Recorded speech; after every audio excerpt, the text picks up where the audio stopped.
ভট্টাচার্য, যিনি সিপিআইএম এর একজন, তিনি কিন্তু দেবরাজ এবং অদিতি মুন্সি, যারা সিন্ডিকেট, যারা দুর্নীতি, যারা তোলাবাজির সাথে যুক্ত, তাদের হয়ে কিন্তু লড়ছেন এবং তাদের গ্রেফতারির ডেট পিছিয়ে দিলেন, রীতিমতো সওয়াল করছেন।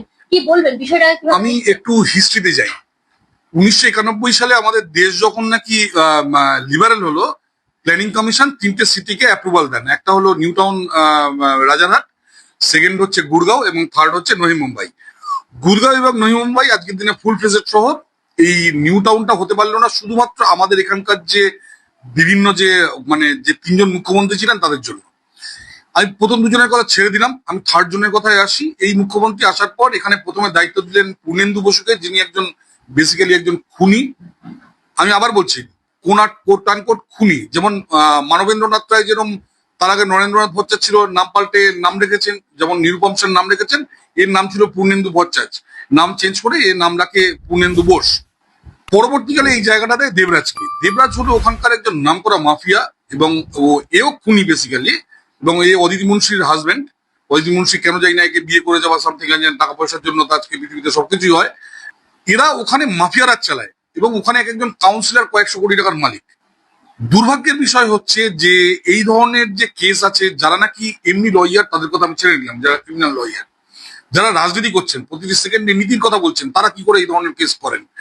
এর আগে আপনি দেখেছেন হরগোবিন্দ দাস এবং চন্দন দাস যখন খুন হয়েছে, সিপিএম এর কর্মী তারা, আজকে সিপিএম কেন শূন্য হয়ে গেছে এটা বুঝতে হবে। সিপিএম এর কর্মী তারা যখন খুন হয়েছে, তাদের খুনিদের হয়ে লড়াই করেছেন কে? সিপিএম এর নেতা। এবং গতবার 2024-এ হাওড়া লোকসভা থেকে কন্টেস্ট করা সব্যসাচী ভট্টাচার্য। আজকে দেখুন, যে দুর্নীতির বিরুদ্ধে এরা লড়াই করলো এতদিন, সেই দুর্নীতির মধ্যে অন্যতম কালকে তাহলে কি হবে? কালকে অভিষেক ব্যানার্জির জন্য বিকাশ রঞ্জন ভট্টাচার্য হবে, কারণ এ তো অভিষেকের ডান হাত। কালকে অভিষেকের যারা ডান হাত, ধরুন এই সনদ দে, নৈহাটির এমএলএ, তারপর ধরুন আরো বেশ কয়েকটা নোটোরিয়াস যারা আছে ছোটখাটো লিডার, এই সবার জন্য তাহলে বিকাশ রঞ্জন ভট্টাচার্য লড়ে বলবে যে আমি এদের জন্য লড়ছি। আসলে এদের উদ্দেশ্য রাজনীতি ছাড়া আর কিছু না, এবং কমিউনিস্টরা প্রথম থেকেই ধাপ্পাবাজ এবং এবং আপনাকে এই প্রসঙ্গে একটি কথা বলি। আজকে সকালবেলা সঞ্জয় দাস নামে একটি ছেলে আত্মহত্যা করেছে। সঞ্জয় দাস একসময় কংগ্রেস করতো, ছাত্র পরিষদ করতো, অত্যন্ত সাদাসিধে এবং ভীষণ পরোপকারী টাইপের ছেলে। ফুটবল খেলতো, আমাদের পাড়ার মাঠে ফুটবল খেলেছে আমাদের সঙ্গে, আমার দাদার বন্ধু, এবং সেন্ট মেরিজের মাঠে দমদমে সেখানে ফুটবল খেলেছে। সেই ছেলে 15 বছর পর দেখুন কিরম পাকে চক্রে মমতা ব্যানার্জির পাল্লায় গিয়ে পড়ে।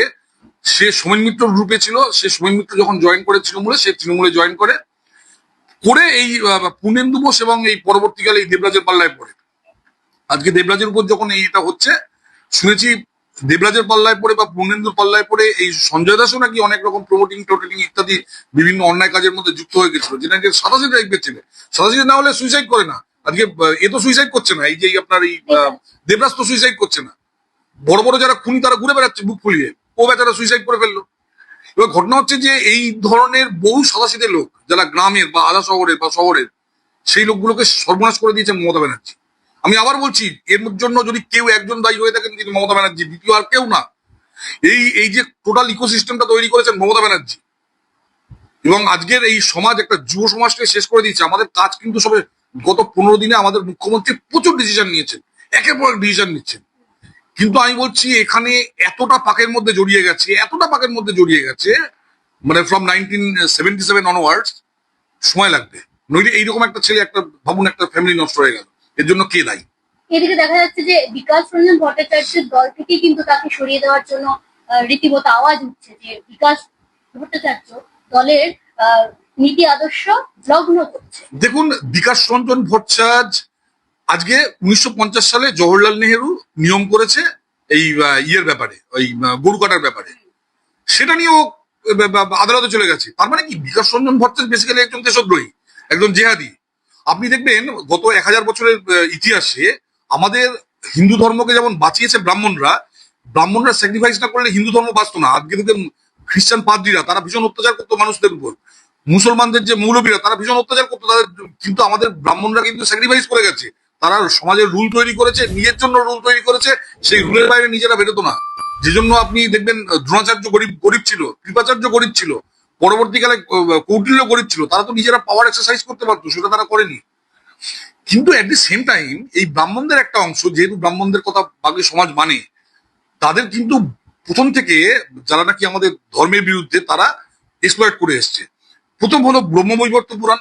এই ব্রহ্মবৈবর্ত পুরাণ লেখা হয়েছিল রাধা বলে একটা ক্যারেক্টার, মহাভারতের 3000 বছর পরে এই ক্যারেক্টারটাকে তৈরি করা হয় শুধুমাত্র শ্রীকৃষ্ণকে মেলাইন করার জন্য। এই বিকাশ রঞ্জন ভট্টাচার্য হলো সেরকম জিহাদিদের, তখন বৌদ্ধরা ভাড়া করতো, এখন এই জিহাদিরা বিকাশ রঞ্জন ভট্টাচার্যকে ভাড়া করেছে। জানেন নামের পিছনে একটা ভট্টাচার্য আছে, তাকে সমাজের মানুষ রেসপেক্ট করে বা এটসেট্রা, যেটা আমাদের 1000 বছর ধরে চলে এসেছে জিনিসটা। আমাদের সমাজে বাকিরাও ছিল, বাকিদের কন্ট্রিবিউশন নেই তা না। আমাদের এখানে মাহিষ্য থেকে শুরু করে বিশেষ করে বাংলায় 1827 এর রিপোর্ট অনুযায়ী এখানকার 60% টিচার ছিল যারা ব্রাহ্মণ এবং কায়স্থ না, দুলে বাগদি এরা টিচার ছিল। এটা উইলিয়াম অ্যাডামসের রিপোর্ট বলছে। তবুও ব্রাহ্মণদের একটা মানুষ রেসপেক্ট করে, সেইটাকে ইউজ করার জন্য এই লোকটাকে ভাড়া করেছে জিহাদিরা। স্যার একটু ইন্টারাপ্ট করছি, এখানে কি বিজেপি বিরোধিতা করার জন্যই রীতিমতো এইসব কর্মকাণ্ডগুলো ঘটানো হচ্ছে? না, এটা বিজেপি বিরোধিতা না, এটা দেশ বিরোধিতা, এটা দেশের বিরোধিতা, এটা ভারতবর্ষের বিরোধিতা। এই বিকাশ রঞ্জন ভট্টাচার্য এরা বিক্রি হয়ে গেছে জিহাদিদের কাছে, এরা জামাতিদের কাছে বিক্রি হয়ে গেছে। এটা দেশদ্রোহী এই লোকটি বিজেপি বিরোধী নয়। বিজেপি বিরোধিতা করো, কোনো অসুবিধা নেই, আমরা তো বিরোধীদের অ্যালাউ করছি। আমরা তৃণমূল কংগ্রেসের পার্টি অফিস খুলে দিয়েছি। সিপিএম আমরা ক্ষমতায় আসার পর বহু পার্টি অফিস নিজেরা তৃণমূলের থেকে দখল করে নিয়েছে। এতদিন তাদের ক্ষমতা ছিল না নিজের পার্টি অফিসে ঢোকার।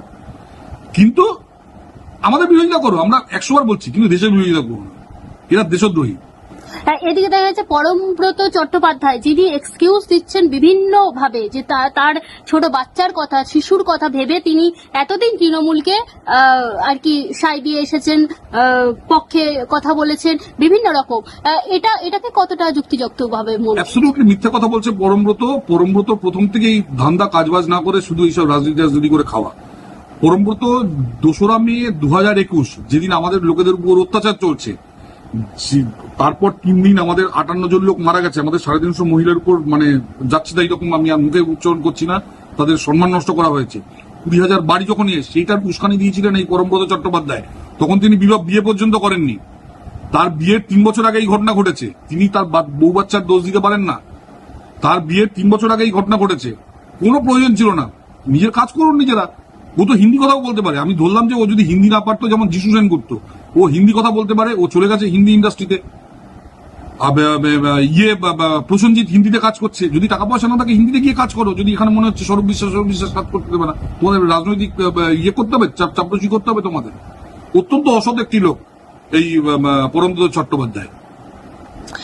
স্যার আমি আরেকটি প্রশ্নে যাচ্ছি, মাদ্রাসাতে আমাদের যে বন্দে মাতরম সঙ্গীতটি সেটি বাধ্যতামূলক করা হয়েছে, কিন্তু সেখান থেকে কিন্তু বিরোধিতার একটা আওয়াজ আমরা শুনতে পাচ্ছি।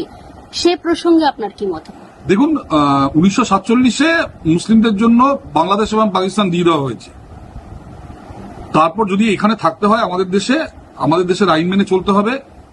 খ্রিস্টানরা যখন মানছেন, যখন এরা মানছেন, বাকিরা তো হিন্দুই, ধরুন জৈন, বুদ্ধিস্ট বা এরা তো আমাদের হিন্দু ধর্মের মধ্যেই পড়ে, আমরা এদের আলাদা বলেই মনে করি না।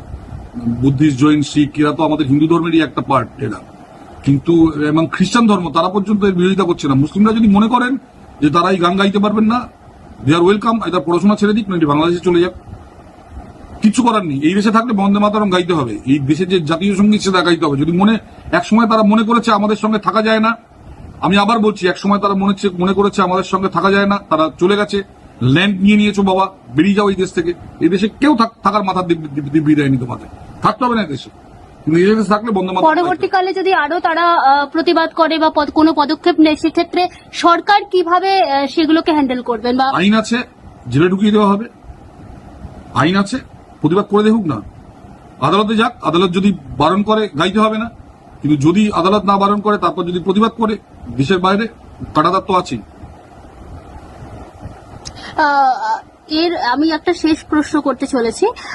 অভিষেক বন্দ্যোপাধ্যায়, যার বাড়ির একাংশ ভেঙে দেওয়ার নির্দেশ দিয়েছে পৌরসভা থেকে, বেআইনি কনস্ট্রাকশন দেখিয়ে।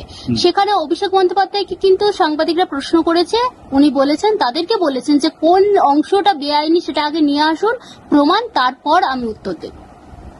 উত্তর দেওয়ার দরকার নেই তো, যেটা বেআইনি সেটা পুরসভায় মার্ক করে দিয়েছে, ওনাকে উত্তরও দিতে হবে না, কিছুই করতে হবে না, ওনাকে ঘাট ধরে বাড়ি থেকে বের করে দেওয়া হবে, বাড়িটি ভেঙে দেওয়া হবে, দ্যাটস অল। বাড়িটি ভেঙে দেওয়া হবে। কিন্তু উনি তো প্রশ্ন তুলছেন যে ওনার প্রশ্নের উত্তর কেউ দেবে না।